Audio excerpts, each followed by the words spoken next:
Nobody really knows you. Nobody really knows you. That phrase has been echoing in my head for the last 5 minutes. I went to make myself some lunch. I was thinking about a conversation I'd had earlier, and that just popped in my head. Nobody really knows you. And I ran to my desk to record.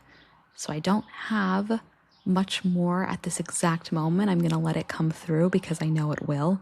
But I just got this pull to come and share this reading, share this download. Often I will get, I'll get something while on a walk, or as I mentioned right before bed, I'll write about it, I'll meditate on it, I'll pull some cards and then come here. But this one felt like it needed to just be recorded, and I'm almost being asked to not think about it too deeply before and figure it out with you and listen to what comes through with all of you. So if any of that resonates, if the phrase nobody really knows you resonates, and we'll get into what that means as this goes on, if acting without much thought is resonating as something that you are either doing or want to do more of, then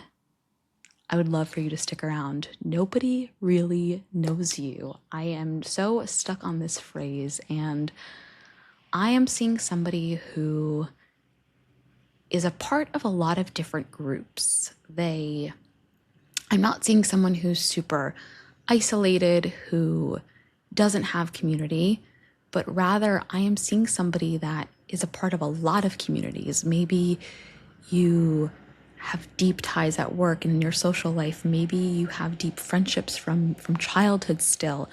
Maybe you you're part of a volunteer group or an extracurricular that you do where you have people around you. So I'm actually seeing somebody who is very surrounded by a lot of people, a lot of different people who all get to see different aspects of you. But despite that, there is still this feeling of loneliness permeating. And I see a person who is taking care of their social needs and whatever that means, right? So some of us obviously need more time alone and need to be introspective, and that's where we get our energy from. Others get energy from people, and I actually see you taking care of that. You know when you need to be alone and go into that hermit energy. I'm seeing kind of a period of maybe more hermit energy than usual that was really necessary and restorative. And also you are reaching out to people and sort of being in community when you need to be. And despite all of that, you still feel lonely or alone at times. You can have spent a full day with someone, a full day with people, getting that social battery refilled, and it is. But there's this feeling of loneliness that is permeating. Nobody really knows you. And you might feel like nobody really knows you. Nobody fully understands what's going through your head. You are like looking for a person, or it's like you have all of these people that fill all of these different buckets, and yet you still know that there is someone or some group or just something that is not it's like a pocket or something that's not being filled by others, and you know that there are others that can be on that journey with you. For a lot of you, I am sensing it is this spiritual journey that you're on, that you feel alone in, that maybe you feel nobody understands or nobody really knows you in that regard. But it doesn't have to be that literal or that specifically. But it's like there's this piece of you that you want known, you want to be seen, and something is holding you back. And so therefore it makes you feel like nobody really knows you. I've had this song stuck in my head for days, and as I was speaking, it popped up again, and I am being guided to share it, but it is so niche and so specific. So I'm just going to share it without caveat, and if it resonates, it does. but it's the song Therapy from the musical Tick, Tick, Boom, which is not a show I've listened to or watched in a very long time. I think I only watched the movie like once or twice a couple years ago.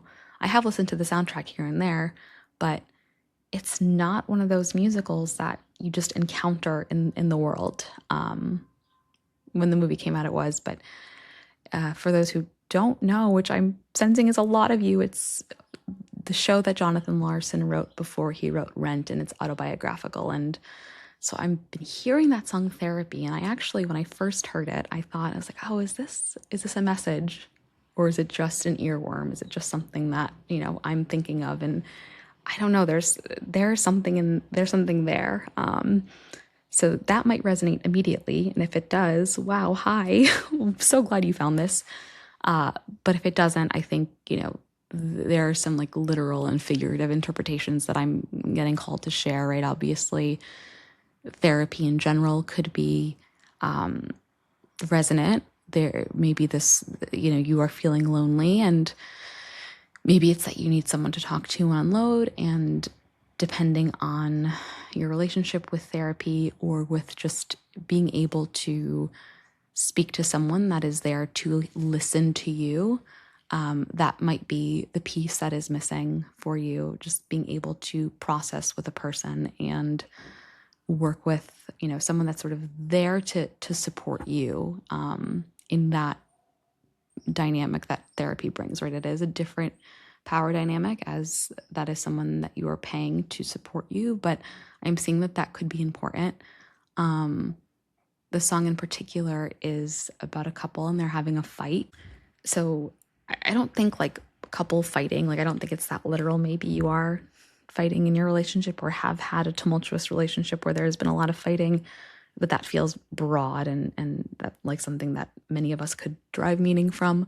But it's sort of so I'm hearing less of that, although if that does resonate, feel free to, think through what lessons you have from that. Maybe, that's sort of a feeling that you have had in the past, you don't really want to have again, or you're going through it now and you're sort of seeing it as a trend. But the dynamic of this couple in the song, what's coming through are the lyrics, and I'm being called to recite some of them, so I'm going to do that. The song starts and the Jonathan Larson character says, "I feel bad that you feel bad about me feeling bad about you feeling bad." And the song continues, and I'll share more, but just that first two lines is so obviously like, it's like a fight that started in your head, or something that's starting in your head that you're thinking about and you're ruminating about, and then there's someone else and you're thinking about what thoughts they could have and what's going on in their head, and you're making assumptions, and then you're making more assumptions based on that. And it's like this back and forth ping pong of not talking about something, not diving into something. And so the reality you've created is very much in your head and based off of assumptions and not necessarily based off truth.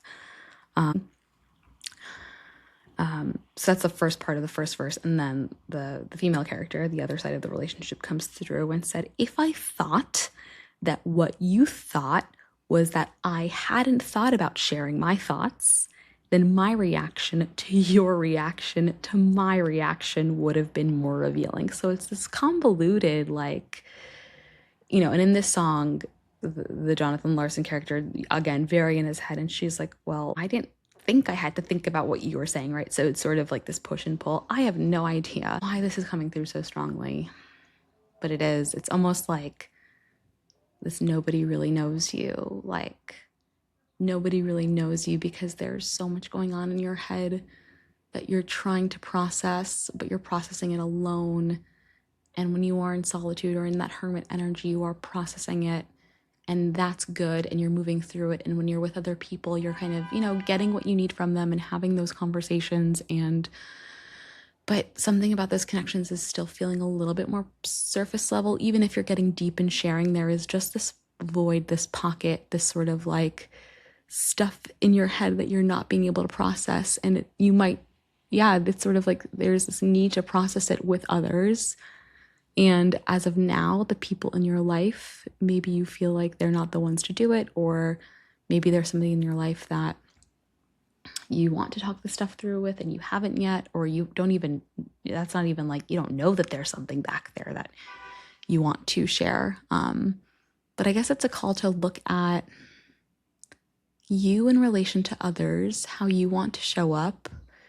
If there's this feeling of loneliness surfacing, even though you feel like you have everything you need, getting clear about what you actually feel like is lacking. I feel like everything I said, the message is like, go to therapy, but that's not it. That's right. That could resonate for someone.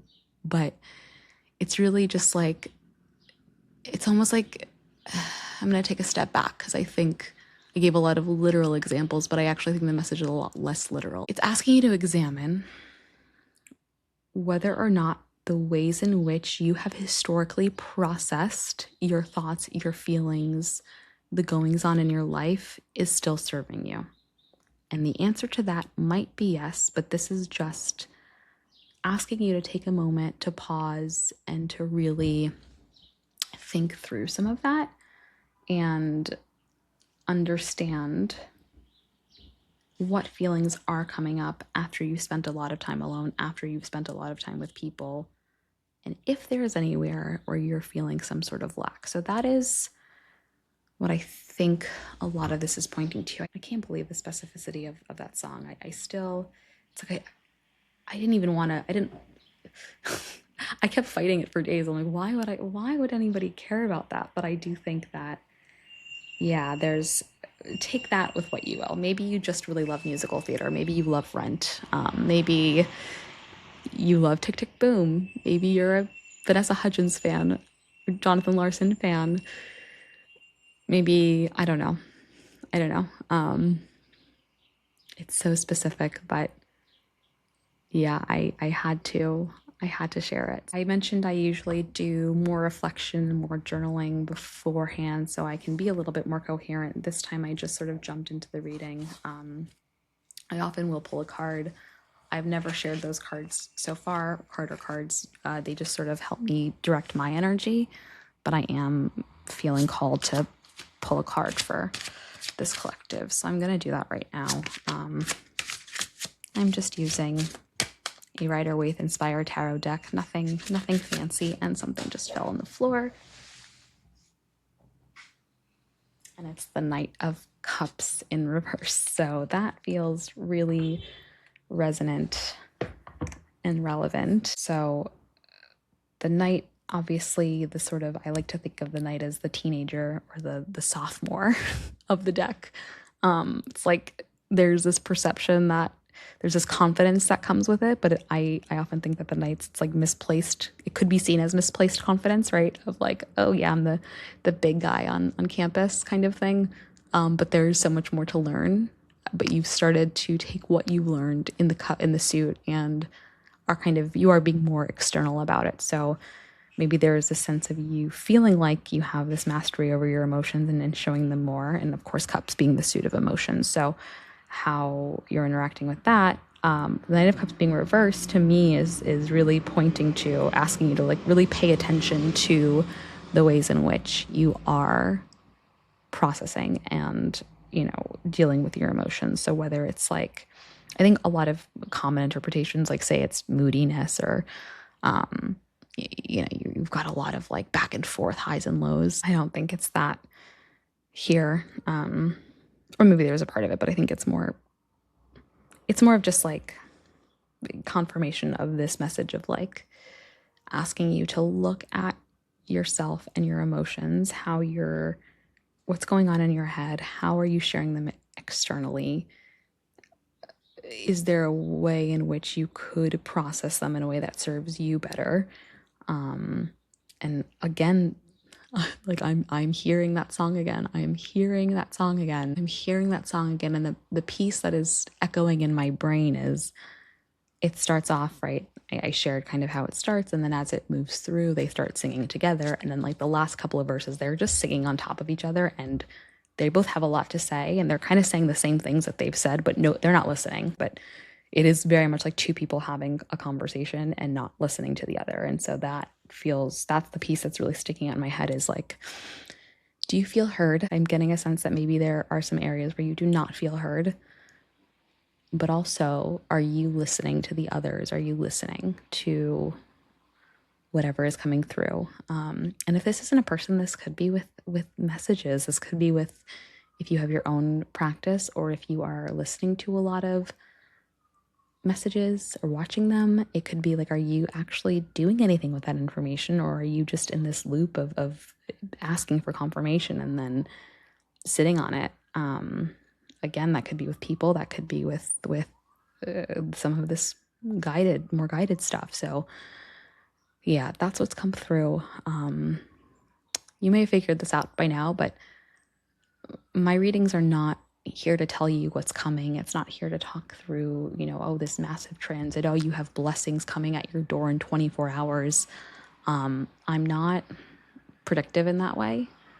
I am more here to help draw connections and help you get to where you need faster, hopefully, or help you have the clarity within yourself to process something. I think my audience is going to be an audience that actually has some of the tools to sort through that alone and can get that predictive stuff elsewhere, right? So an energy is coming, a person is coming, this is what to like, that's less me.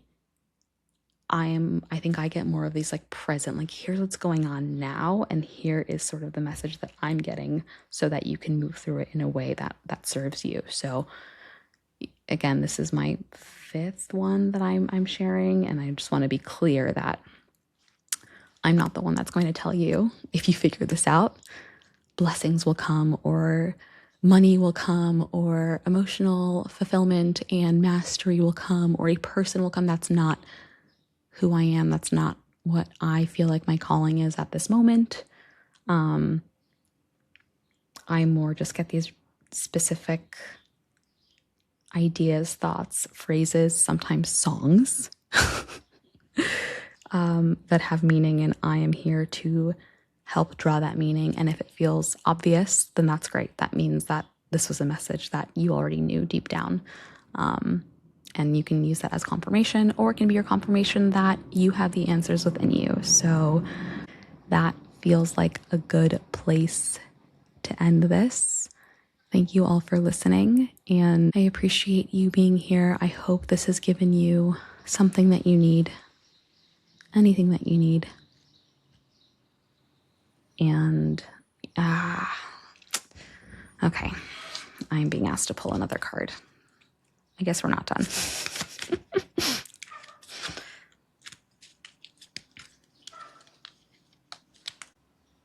Okay, interesting. I feel like, well, so I pulled the 8 of Cups reversed. So this, I feel like, offers a bit more clarity. I think often we hear that as like the do I stay, do I go energy. That's at least how, when I've been studying what I've learned. I think we'll take this as like, yeah, you're between two places or two things right now, right? You've got, I think the therapy song from Tick Tick Boom is relevant, of people just sort of going back and forth, but not actually looking at their situation. This dichotomy of spending enough time alone, spending time with people, but still feeling like you're not budging. Like, it's sort of, yeah, and kind of going back to what I said, like a decision needs to be made. Or like, not maybe a grand decision, but there's just something that you have to decide if it's serving you. I'm not going to say that there's a way of dealing with your stuff that's not serving you, but you are being asked to examine that and answer the question. And like, I think this is pointing to you having the answers, but just really like, it's like, I'm coming back to this social idea that we started on, right? Of actually like feeling like you're filling your social cup in terms of time, right? But the actual relationships that are coming through, or the connections, don't feel like they are fulfilling you. So that there's something else out there, again, whether it's somebody to confide in or like a new community of people that are interested in something that you don't have something to talk about. And I think it's time to go find those people again, whether it's in a more traditional one-on-one, I need someone to help me process engagement, which in this physical world we call therapy or coaching or whatever. But it could also be I need a community that when I spend time with them, I feel fulfilled and I feel like I'm getting what I need and I don't feel lonely anymore. But I do think that there's sort of this fear of going out and seeking them. So yeah, I think tied all together, right? That's kind of the crux of the message. I guess I really did need to pull that card and keep us going longer. But I will leave you with that. Thank you for being here. Thank you for trusting me. And I hope you have a wonderful day whenever you are listening to this.